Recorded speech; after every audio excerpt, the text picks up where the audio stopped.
Blog Talk Radio.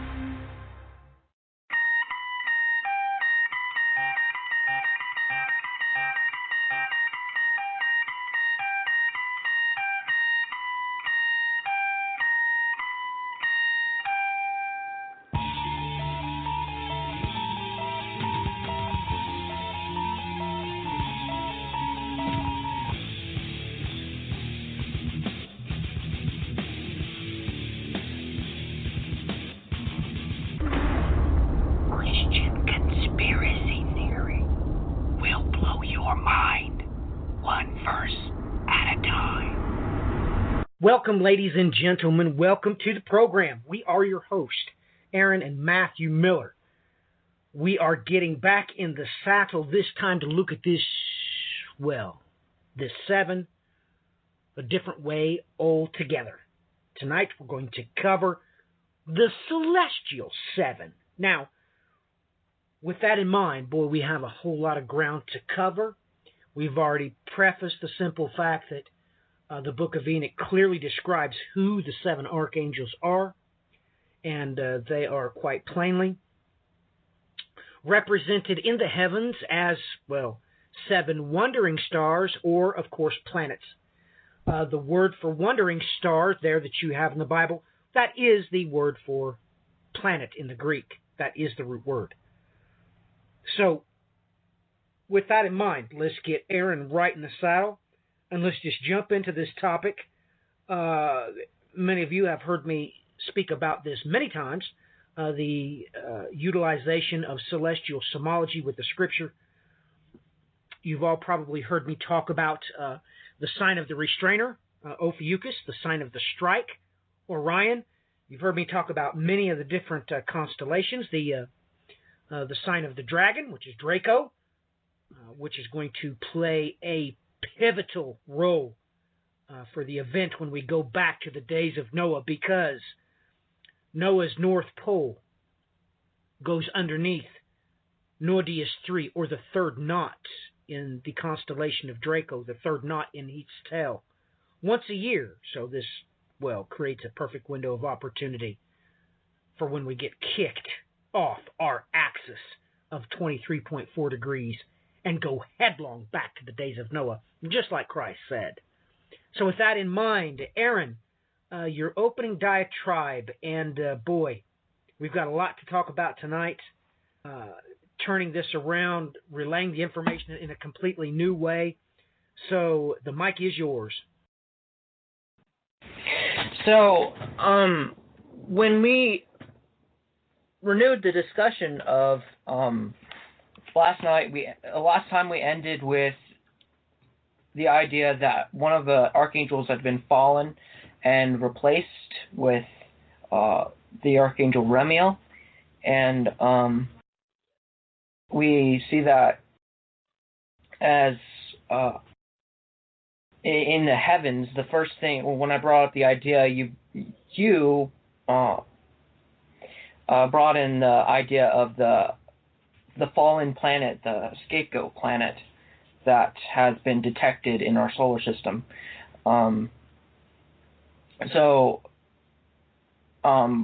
Also with the idea of the Grand Tech, Jupiter's Grand Tech, if any of you know of this. So we sat down and considered the seven planets and how they might correlate with the seven archangels, and how this whole idea of the Grand Tech could be represented within the story of the seven archangels. So for centuries it has been assumed that the seven archangels were associated with the seven planets, even before Uranus and Neptune were discovered or considered planets. The sun and moon were considered planets. So even before those two were considered, there's always been the idea that there were seven in our solar system besides the Earth. And though, as I said, sun and moon had been considered planets. So a lot of the angelologists back in the day who associated the angels with these 7 planets were very confused, and so we sat down and tried to associate these angels with the planets, various planets, based on evidence, the basic nature of the planets, and the story of the Grand Tack, and metaphorically, and an angelic and a celestial level, if that makes any sense. It certainly does, and it didn't take us very long to come to some major correlations there, and as far as I'm concerned, we just flat nipped it in the bud. You can plainly see not only their physical characteristics, but we're really going to get into the twin planets, those two being, the Exodus angel and the resurrection angel. But, ladies and gentlemen, before we get started, let us not forget, Revelation chapter 1, verse 20. As for the mystery of the 7 stars, which you saw in my right hand, and the 7 golden lampstands, the 7 stars are the angels of these 7 churches, and the 7 lampstands are the 7 churches, point blank range. Just comes right out and tells you. So, with that in mind, we come to the simple fact that, ladies and gentlemen, you have to come to grips with the simple fact that the 5th planet Nice model screams loudly that there is, in fact, a 5th gas giant. And really, the only thing left for us to do is to detect it. We've already got everything in play. Come to find out, the mathematics state that it's the celestial scapegoat is the reason why that the sun is off the ecliptic by 7 or 8 degrees.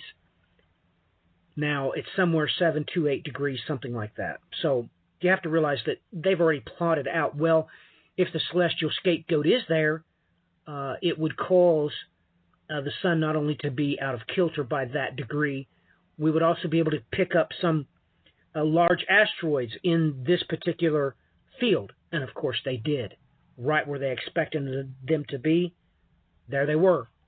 So that makes things ratchet up immensely so, and I mean immensely so. But many people, they don't understand exactly what is going on. And they don't realize that, well, ladies and gentlemen, we have representations of what the reason why you wouldn't be able to see the celestial scapegoat. Not only that, every one of these planets that we have discovered, they're right on top of their parent stars. And I mean right next to them, closer than Mercury. So with that in mind, it literally answers all of the questions of what is to come. Why Christ said what he said. Why, prophetically speaking, the beast and the false prophet get thrown headlong into the lake of fire. Oh my goodness, it all makes sense. You all put 2 and 2 and 2 and 2 and 2 together, and it creates a chain of unbound biblical prophecy. It makes sense. When you have to just come to the realization that NASA's mathematically already worked all these things out. It was just sitting there waiting for the end time to arrive. So with that, Aaron and I started hammering this out. Well, if this be true, the book of Enoch would have left us clues as to which planet goes with which angel.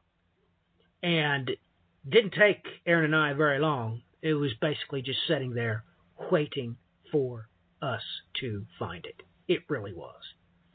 And it's just amazing some of the things that I asked Aaron about. Well, let's look at the twins because, we have 2 of the angels that seem to be reckoned because they're over spirits. And sure enough, it's right there in the text. Which 2 of the angels are the twins? And which one of those, of course, would bear a resemblance to the sign of the Son of Man? You look into the heavens, hate to rain on your party, right there it is, and everybody knows it. So, Aaron, back to you. Just exciting stuff, for me at least. The expectation of well over 20 years waiting for these things to be hammered out, and now it's finally coming to pass here on air on Christian Conspiracy Theory. So, Aaron, back to you. Well, I think we should, before we dive into this, we need to talk about the Nice model and the Grand Tech and the this fallen planet. You're the one who has done all the studies, so I think that you are the one worthy to, describe to the audience what all that is about. Well, ladies and gentlemen, this came as quite a surprise when I first learned of the Grand Tech hypothesis. And this is the hypothesis, ladies and gentlemen, that early in the solar system's formation, what actually happened was that the planet Jupiter came inbound to the intersolar system and cleaned up all the debris from they say from the early formation of the solar system. I say the destruction caused by the celestial scapegoat. Now, in conjunction with this, it said that, they call this planet migration. And mathematically, it's really already been proven. But Jupiter came in and cleaned up all the debris from some catastrophic occurrence. And cleaning up all the debris, what pulled it back out to its proper place was Saturn. Now, these have always been known, no matter where you go, no matter what mythology you study. It always winds up the same. Jupiter has always been the king star, and Saturn has always been the father star. And it plays out that, that's exactly what played out in the heavens. Now, on top of this ties into the Nice model. Now, the Nice model, once again, was a theory formulated mathematically to planet migration. And come to find out, the way they solved all the anomalies they kept running into is the simple fact that there was a fifth gas giant and something happened to it. Now, you can look all of these up on NASA. You can look them up in the news. You can find them all over the news as well. But ladies and gentlemen, this makes Christ's words literally true. Literally. Because if this celestial scapegoat, which I already stated a little bit about it, mathematically we know it's there. This is why the Earth is off the ecliptic. It is tilted. The ecliptic should be right around the equator of the sun, but it's not for some reason. The sun is tilted by 7 or 8 degrees. Now, ladies and gentlemen, this is real. We all know that Christ said that in the end times, you will see the sign of the Son of Man coming. He was literally prophetically stating Jupiter's going to come inbound again. Now, the problem is why can't we see it? Why can't we find it? Well, ladies and gentlemen, we have massive examples now of this very thing. For example, we have multiple times seen exoplanets orbiting a star, but the only way we was able to see that was when it transited the star. It went across the face of its own star. And it was revealed that their libidos was pitch black, like 99% black. It literally absorbed 99% of all, the visible spectrum, ladies and gentlemen. Now, the first of these is exoplanet WASP 10-4b. It absorbs 97% of all the light it receives. Now, what's going to blow you away about this is that it's right on top of its parent star, which is star WASP 104. And it just, man, its orbital period is only 1.8 days, ladies and gentlemen. It's right on top of the star. It literally goes in a circle right around it. Now, is this an anomaly? No. Let's go to Tres 2b. This is called the darkest exoplanet. The news labeled this one the Dark Knight. Here you have the same exact thing again. It absorbs nearly all the light. It's literally it's as black as the field of black behind the stars. It's pitch. And this planet, again, is right on top of its orbital body. It's just, look, third time is a charm. Here we have another one, WASP 12b. Same exact thing. Same exact thing. This planet, when it was first discovered, was described in the news as black as asphalt and pitch black. Once again, right on top of its parent star. It literally has an orbital period of not even 2 days. Now, look, this is 3 exoplanets we found. The only reason why we was able to see them is because they transited their parent star. They come between their parent star and our telescopes. It's the only way you could see them. And they're right on top of their parent. I mean, literally just going around in circles so close to them, they just whip around it. Orbital periods less than 3 days, all of them, all 3 of them. So, ladies and gentlemen, this makes the Bible come literally true. There's no way you can detect the celestial scapegoat. There's no way. It's literally as black as the night behind the stars. Aaron? So, just to clear up what you're saying, so you're saying this planet is it still in our solar system? Prophetically speaking, right now I would say it is in the Kuiper Belt. It is in what we call that place, that Oort cloud that surrounds the solar system. It's going to come in from the deep. And ladies and gentlemen, I hate to tell everybody this, but it's a known fact that the Jews were reporting that the years before the temple was destroyed in 70 A.D., that the scapegoat would return. And what's even worse, it would return and the scarlet cord around its neck had not turned white. What do you mean by that? Before then, Aaron, it was always recorded by the rabbis that when the scapegoat would return, there was times that it would, that the cord would be white. So when they performed the sacrifice for the scapegoat, they would, of course, tie a crimson cord around his neck to represent the sins of Israel. Well, it is recorded, the Jews did record it, that right before the temple was destroyed, it started coming back to the Temple Mount, and the cord would not be turned white. So they knew that God was not accepting their sacrifices anymore.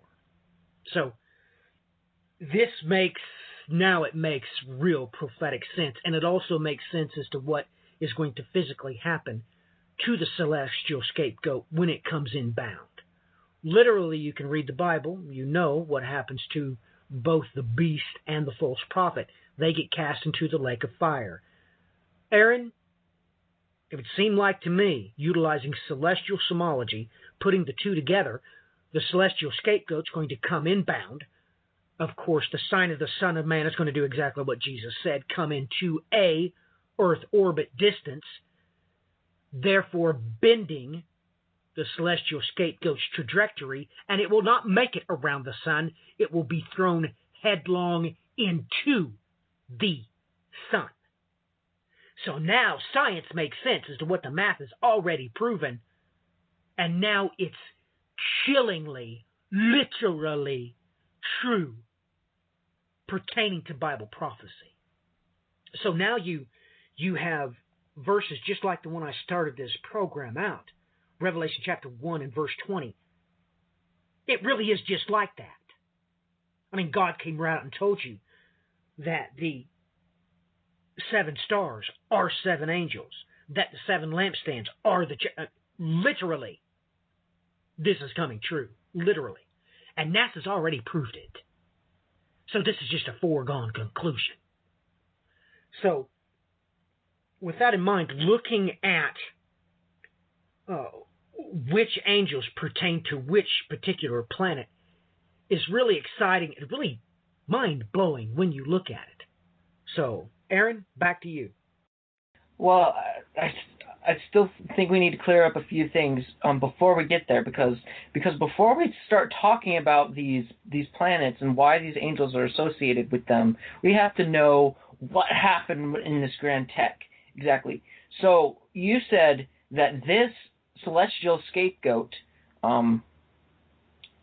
caused the Grand Tech somehow. If you read about the Grand Tech, what I read, it said that the planet Jupiter gained too much mass and came towards the sun. It probably would have crashed into the sun and just completely destroyed our solar system had not Saturn come and drawn it back to its orbit that it is presently today. This event, what exactly happened? So, are you saying that when Jupiter came in after? So, this Jupiter came chasing the celestial scapegoat, or am I saying that correctly? Well, let me tie up all those loose ends for you, shall I? Go ahead. All right, ladies and gentlemen, let us throttle your faith, shall we? Take a deep breath. This is what caused the flood. You already know this literally. You already know that Azazel fell.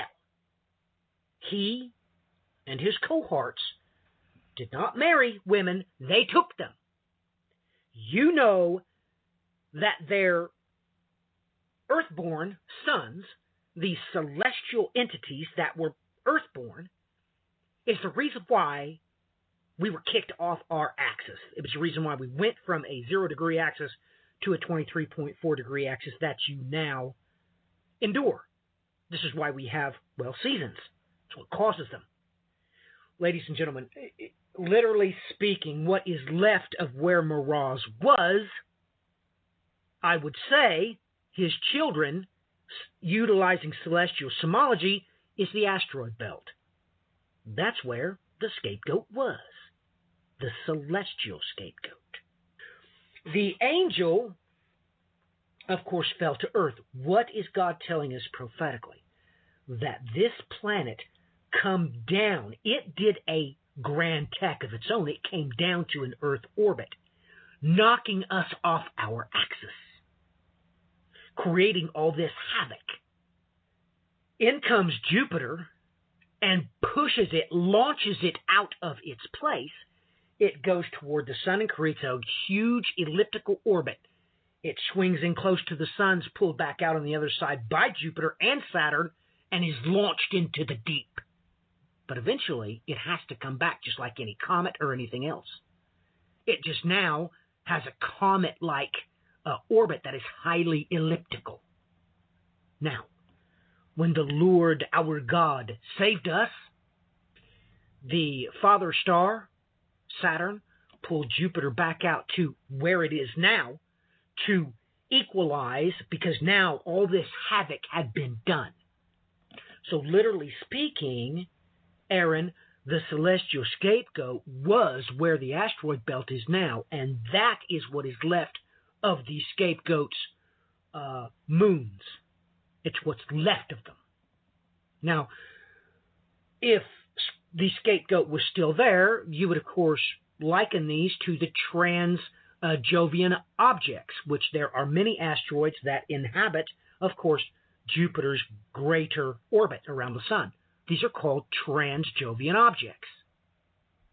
So, with that in mind, This celestial scapegoat has not entered in from the wilderness of the Kuiper Belt since it was cast therein. I note something that in the book of Enoch, chapter 10, the Lord said to Raphael to cast sharp, jagged stones, to cast Azazel on into a pit that is in a place called Dudael, and cast sharp, jagged stones on his head, and he'll never see the light of day again. So, is that prophetically stating these sharp, jagged stones are the objects in the Kuiper Belt? Okay, literally speaking, well, we're going to get deeper in this. I wasn't expecting to go deeper.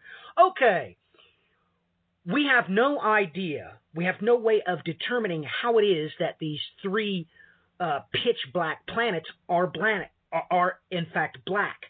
We have no way to understand what would cause that. Is it high carbon? We don't know. Is there titanium oxide? That would do it. I mean, that would certainly make it to where all of the light is absorbed.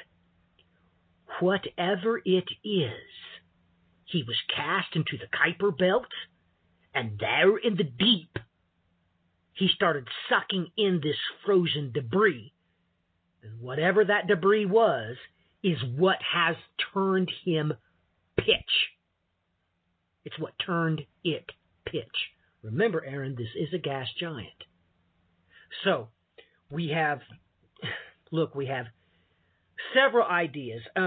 Researchers behind a study commented that with more carbon than oxygen, you would get rocks of pure carbon such as diamond or graphite. They have no idea, Aaron. But I'm telling you that since I read the book of Enoch when I was a boy, I believed it. That was the difference between me and everybody else. I believed what you saw.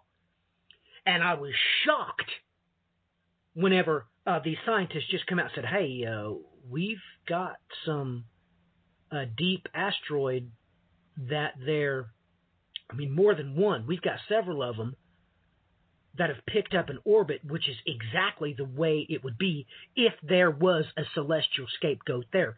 This is a foregone conclusion, son. I have no idea what turned, mirage, pitch. I don't know. But the book of Enoch just told you it was cast into the deep, and in the deep, being the Kuiper Belt, it sucked in things that, turned it black and absorbs all the light, so you cannot detect it. Do you understand, son, or should I clarify further?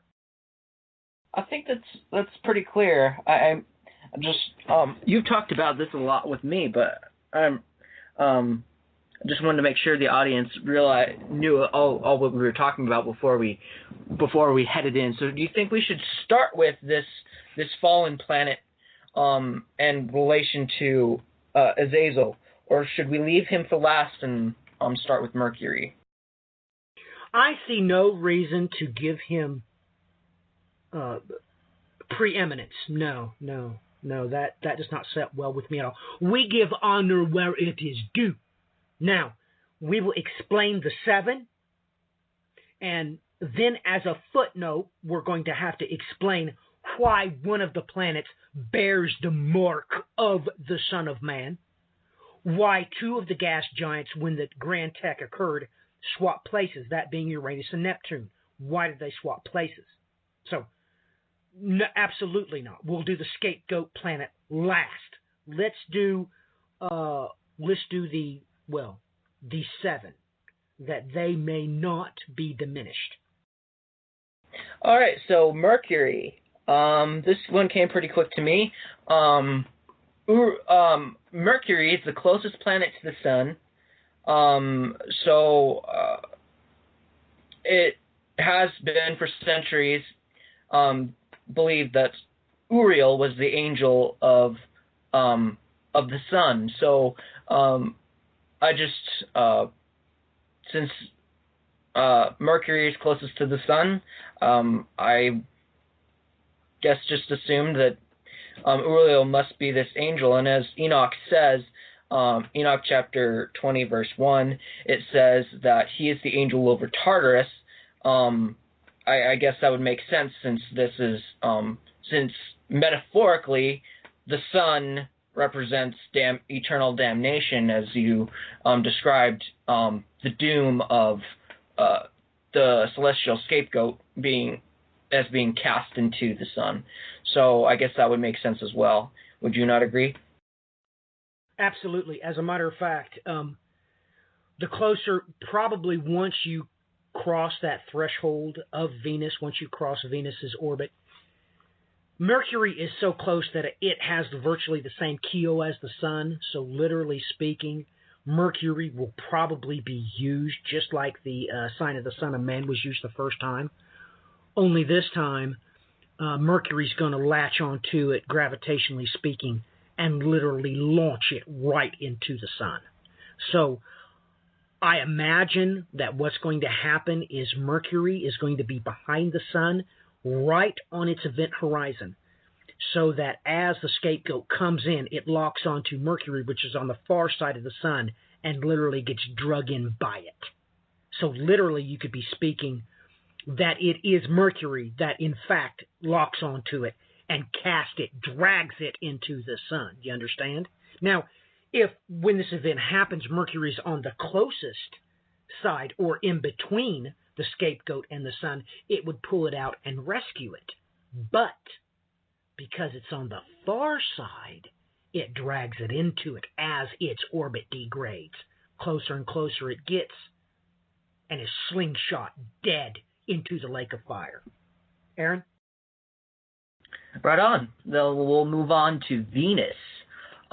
Venus is known throughout history as the morning and the evening star, but many mythologies have separated the morning from the evening star. In Greek mythology, the morning star was called Phosphorus, and the evening star was called Hesperus. So Phosphorus is, well, why it's called the morning and the evening stars, because you at a certain time of the year, as the sun rises, you will see it. It's the brightest star. It's the first one you'll see in the sky. It's near to the sun, so it's very clear to see. And at another time of the year, it's the evening star. It just the same, except it happens at evening. I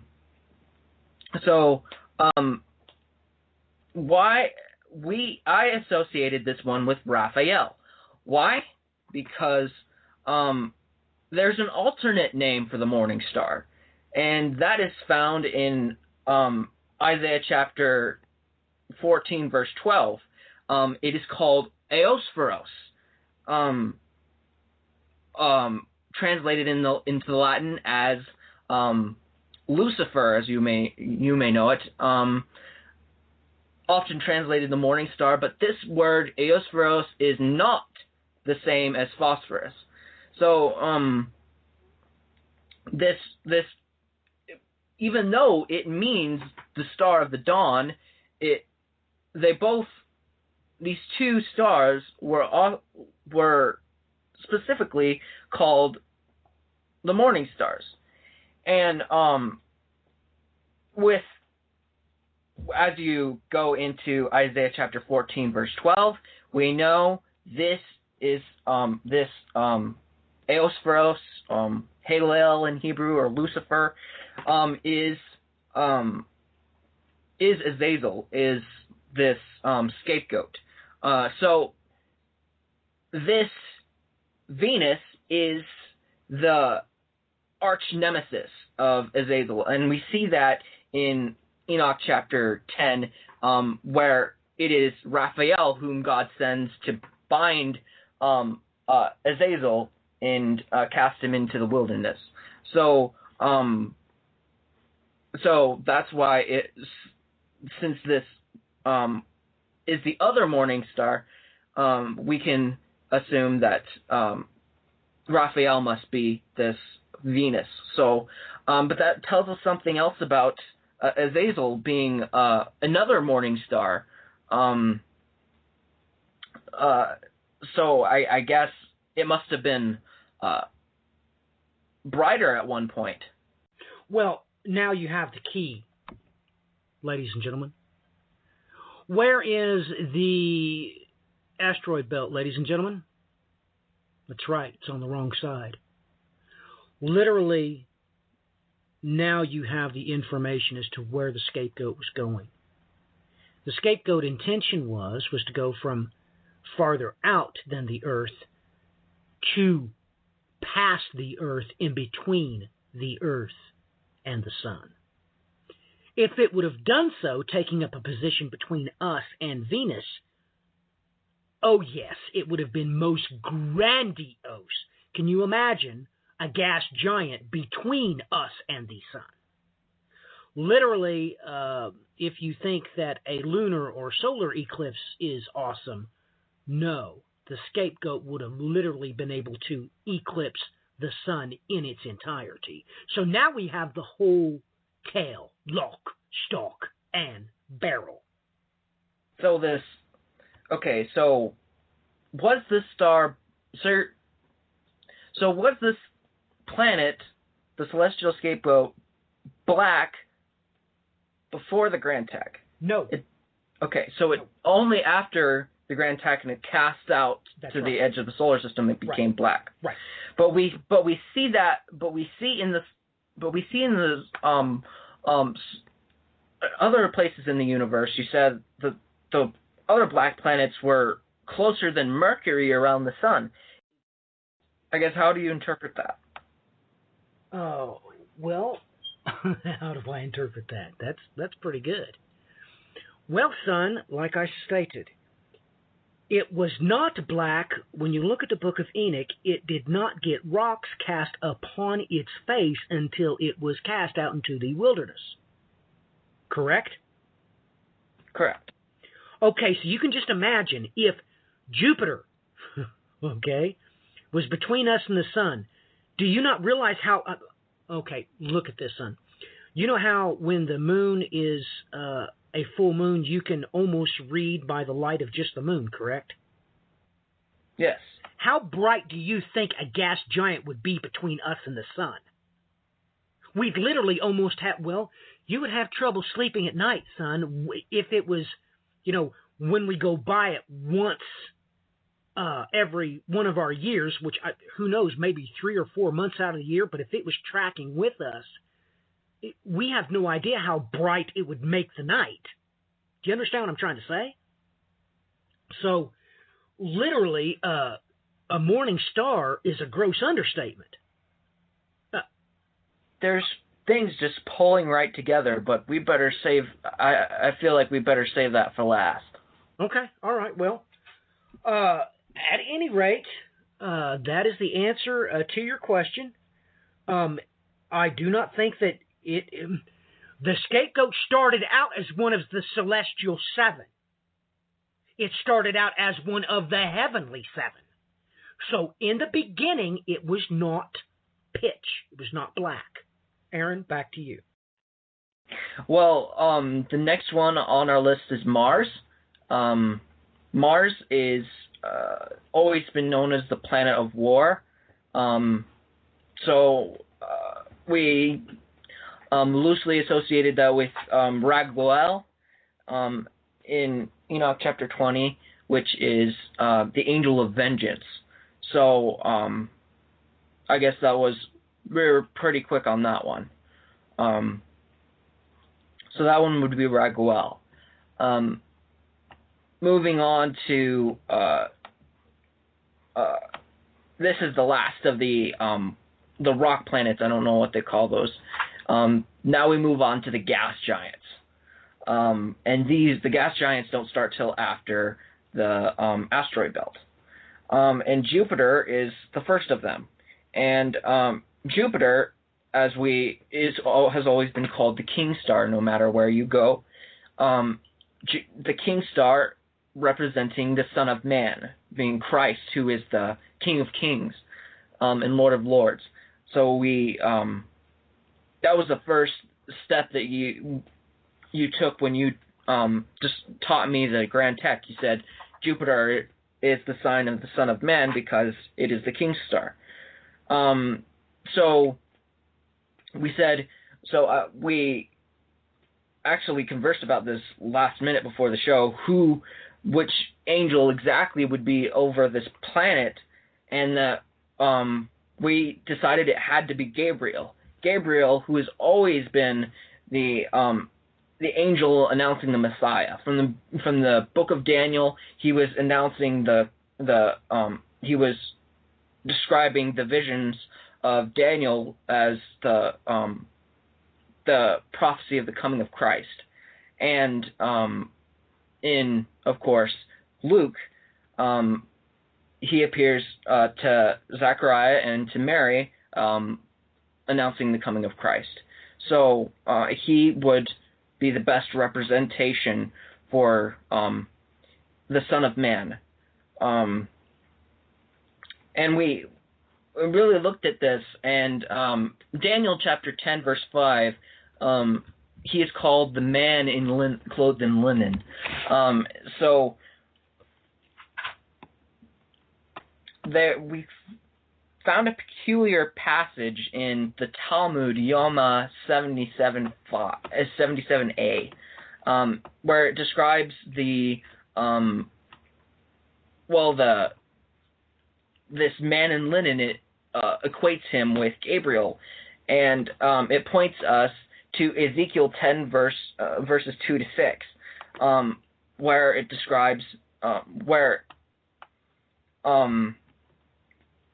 here in the passage it says, and he, the Lord, spoke unto the man clothed in linen, and said to him, Go in between the wheels, even under the cherub, and fill thine hand with the coals of fire between the cherubims, and scatter them over the city. And he went in my sight. Okay, so here this man clothed in linen is told to take coals of fire and cast it over the city or Israel, and the story is described in the Talmud, Yoma 77a, where it says, The Holy One, blessed be he, said to Michael, Michael, your nation has committed sin. Michael answered him, Lord of the universe, let the good ones among them be considered sufficient. He replied, I shall burn both them and the good ones along with them. And immediately then he spoke unto the man clothed in linen, and said, Go in between the wheelwork, even under the cherub, and fill both thine hands with coals of fire from between the cherubim, and dash them against the city. And he went in my sight. Thereupon the cherub stretched forth his hand from between the cherubim of fire that is between the cherubim, and took thereof the fact that the coals, and placed it into the hand of the man clothed in linen, and he took it and went out. Rabbi Hannah Bizna said in the name of Rabbi Simeon the Pious, were it not for the fact that the coals of the hand in the hand of the cherub became cold in the process of coming into the hands of Gabriel, there would not have been left over from the enemies of Israel one to remain or one to escape, for it is written, Behold, the man clothed in linen, who had the inkhorn in his side, reported, saying, I have done all thou hast commanded me. Rabbi Jonathan said, In that hour Gabriel was let out behind the curtain, and received 40 fiery strokes, and he being told, If you had not executed my command at all, you simply would not have executed it. But since you did not execute it, why did you not do as you were commanded? Therefore, don't you know that one who brings no report about mischief? Thereupon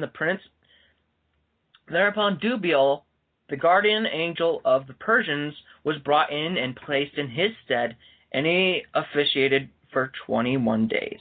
As it is written, The prince of the kingdom of Persia withstood me 21 days, and behold, Michael, one of the chief princes came to help me, and I was left over there beside the kings of Persia.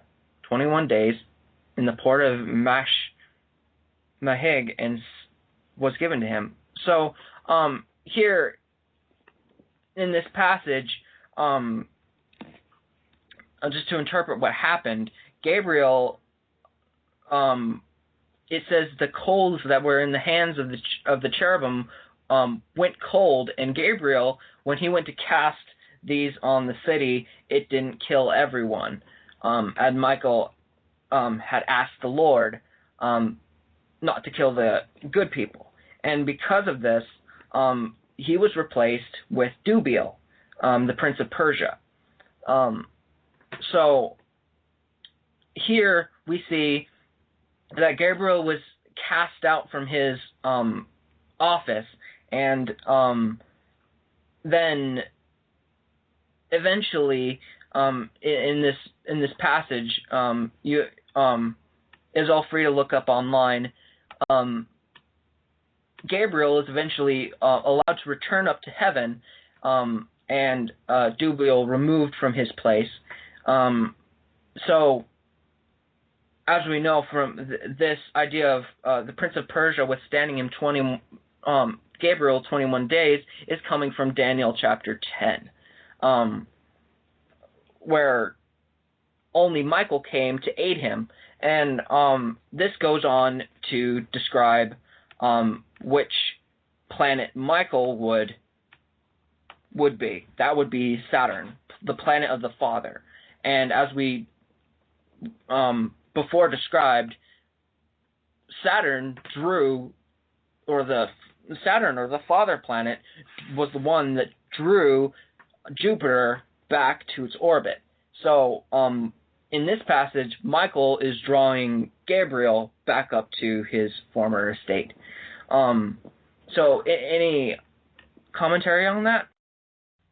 No, that sounds exactly perfect. I mean, just to clarify, when we go to Daniel chapter 10, verse 5, I lifted my eyes and looked, and behold, there was a certain man dressed in linen. Well, this exact word here, not just the word itself, the exact word, because it's prefixed with a bet and the whole 9 yards. It is literally the same exact word. It is suffixed with the yod mem, so linen garments, plural. This same exact word is in Acts chapter 1, verse 10 in the Hebrew, in the Delitzsch translation, the Delitzsch New Testament. It says, "And as they were gazing intently into the sky, while he was going, behold, 2 men in white clothing stood beside him." Here, same exact word. That is also the same exact word where that commentary on the Talmud came from, Ezekiel chapter 9 and verse 2. It says, "Behold, 6 men came from the direction of the upper gate, which faces the north, each with his shattering weapon in his hand. And among them was a certain man clothed in linen, with a writing case at his loins. And they went in and stood beside the bronze altar. Then the glory of God of Israel went up from the cherub on which it had been to the threshold of the temple. And he called to the man clothed in linen, at whose loins was a writing case." These right here are all the same word. Not only the same word, the same prefix and suffix. Same exact word. So this definitively makes the case, and of course the book of Enoch says what? That, of course, Gabriel is over the cherubim. Those verses that I just read came emphatically out and stated that. Now we know that NASA determined that during the Grand Tack, what latched a hold of the sign of the Son of Man, Jupiter, and pulled it back out to its proper place, stabilizing all the planet's orbit, was none other than the planet with the black box. Of course, the father star, Saturn. So there is no doubt about it. Of course, that's what Michael's name means, who is like God. There is no consternation. This is how it is. But it's the twins that get rather interesting with, well, not only their descriptions as angels, because these two twins are both over a certain thing, one good, one bad, one negative, one positive, however you want to put it. But then when you peer into the heavens, it gets really interesting. So, Aaron, back to you. Well, the last two are Uranus and Neptune. They are twins, as you just stated. They are close in size and in color. We were discussing who these two would be, and I was pretty quick. I believe that they would be Sariel and Remiel. There are some pretty intricate things there. We did a show on the Exodus and the Resurrection Angel. So we decided which one would be which. Well, the Book of Enoch says that Sariel is over the spirits that sin in the spirit. So he is over the evil spirits. Remiel is the one over the spirits that rise. So he is over the good spirits. So that would make very much sense as them being twins. But it gets really interesting on who would be who. I'm going to start with Sariel, as I mentioned in the last broadcast. He would be the hornets in the Hebrew that was sent by God against the Canaanites. Literally, the Exodus angel, the angel that was sent to guide and protect the Israelites while they were in the wilderness. This would be that angel. This Remiel, who we talked about in another broadcast, would be the resurrection angel, the angel who is there at the tomb of Christ. He is the angel who has the trumpet that announces the coming of Christ and the rising of the dead. And we noticed something. It all fell into place.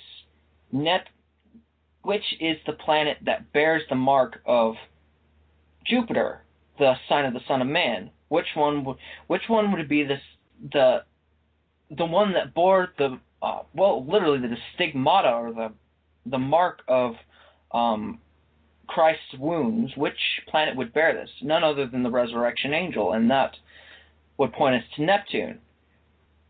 You look up and find that, well, Jupiter is well known for its red spot. It's a giant storm, even more massive than our planet. Last time I heard, we could fit an Earth and a half inside of the eye of that storm on Jupiter. Well, there is another planet that bears a storm just like it, and that is none other than Neptune, that bears the dark spot. So, any commentary on that? No, that's absolutely off the chart. This is absolutely the case. There are two spots in the solar system. One is the Great Red Spot, which is on Jupiter. The other is the Great Dark Spot on Neptune. There is no consternation about this. And it's just enough to blow you away. Wow. Yeah. It's just enough to blow you away when you take a look at it. But please, ladies and gentlemen, you can look up either of these. They're all over the news, all over NASA. It's just absolutely off the charts. So this is literally the only planet that mimics the Great Red Spot or the Wound of Christ. And if this being a planet that represents the resurrection angel, you have it deadpanned. There's no doubt about it. There's just no doubt about it. So, with that in mind, we also have to realize that the Grand Tack Mathematics stated that the twins swapped places. They swapped places. So, this being the case, boy, that really, really has prophetic significance. So, yeah, this is just off the charts when you take a look at these planets physically. Aaron, it just makes sense. I mean, you look at them, look at their technical data, and it's just enough to blow you away. There's no doubt in my mind that the list that you have provided is exactly the case. So back to you. Well, this planet, this resurrection angel, as we noted from the Book of Enoch, from the manuscripts and the textual evidence, he must have replaced this fallen planet. So, this planet, literally, I don't know what we want to say. Do we want to say it was brought into our solar system? Or was it developed during the Grand Tech? This planet started forming during that time. Well, I'm going to have to admit this had to be the case. In order to be balanced out, it must have been a rocky planet, probably a large asteroid, I don't know. But it was farther out. And it was brought in and brought up and elevated to an archangel status. It literally developed during the Grand Tech, yes. Now, do I have proof of that? No, I don't, because what does the fifth gas giant Nice model say? It states that Uranus and Neptune were already there. So that tells me it was in the deep and it was brought in from the deep. And it kept going and literally came in closer than Uranus. Okay, so some point in time, the math states what it states. So can we be definitively sure? I have no idea. I just know what the Bible and the Book of Enoch tells me. And this planet was not, I repeat, it was not at planet status before the scapegoat fell. So what all that means, I'm not quite sure. I just don't know. And just think about it. Metaphorically, this scapegoat planet represents the sins of the earth. The scapegoat comes out of orbit, and the Son of Man comes down out of his place. The Grand Tech comes towards the earth, flings the sinful planet to the edge of the solar system. That is Christ dying and dying for our sins and casting our sins away. Then Saturn pulls Jupiter back to its former state, to the right hand of the Father. That is Christ resurrecting from the dead, returning to its place at the right hand of the Father, or his place in the solar system. And then this planet, this resurrection angel, appears at the edge of the solar system. So much analogy there. It's amazing. It's off the charts. Look. What we've done is taken what the Bible said prophetically, looked to NASA, and found out that all these things were literally true in the heavens. And not only that, the Lord our God says it's going to happen again. This scapegoat has got an orbit. It is highly elliptical, but it is coming back. And when it does, it will not make a tight loop around the backside of the sun. No, it's not. It's going to be cast headlong into the sun. So, that's just enough to blow you away. When you step back from the biblical text and realize wait a minute. Just like Revelation said, there really is 7 planets. There really is 7 angels. One of the 7 angels fell. One of the 7 planets fell. It should have been farther out than the Earth. It wanted to come in between the Earth and the Sun. It wanted to go closer to the Sun than the Earth. It was grabbed on by the Savior. The Savior sacrificed himself. God latched onto him and took him to heaven, just like, well, I hate to say it, I already mentioned the verse. The first chapter of Acts, check verse 10, that word for linen there. It points you right to Gabriel. So this is not only prophetically true, it's literally true and astronomically true. So it's true with the planets and it's true with the angels, and everything makes sense. Now, we do have some points that we just don't know. How did the scapegoat turn black? Do we have the technical data? No. NASA cannot determine. We know that there are things that can absorb that much light that would make it black, but we don't know. No way to prove that. Where was it at? Was it where the asteroid belt is now? That's a good spot for it. Is that true? We don't know. What about Neptune? Was it in the beginning not a gas giant? Did it follow Jupiter? Oh, ladies and gentlemen,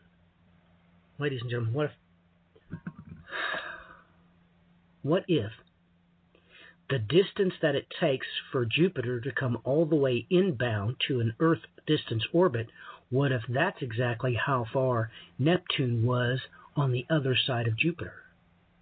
So the distance between the Earth and Jupiter is the same distance that was between Jupiter and the pre-planet Neptune. And when Jupiter came in, Saturn came in to grab onto it, and as it was grabbing on to the back of the sign of the Son of Man, Jupiter, it grabbed a hold of this little planetesimal and pulled it in and made it Neptune. We don't know. All we know that the math of the matter dictates Jupiter did have a grand tack. There was a 5th gas giant per the Nice model. Not only that, we're literally right on top proving, gravitationally and mathematically speaking, the scapegoat is why the Sun is off the ecliptic by 7 to 8 degrees. It's why these deep asteroids have these high inclination orbits right where they would be if there was a celestial scapegoat. And now we know why you can't see it. It literally has the libido of pitch. Now look, I'm going to say them again, and you need to look them up. We have 3 examples of this. 3. We have WASP 104b, TRES 2b, and WASP 12b. Look them up. WASP 12b itself, ladies and gentlemen, it's only 2 million miles away from its star. It's only 1/44th the Earth's distance from the Sun. Did you hear what I said? It's literally 1/44th the distance that we are from our Sun. Only this is a gas giant. It's right on top of its Sun. Oh, Lord have mercy. Look it up.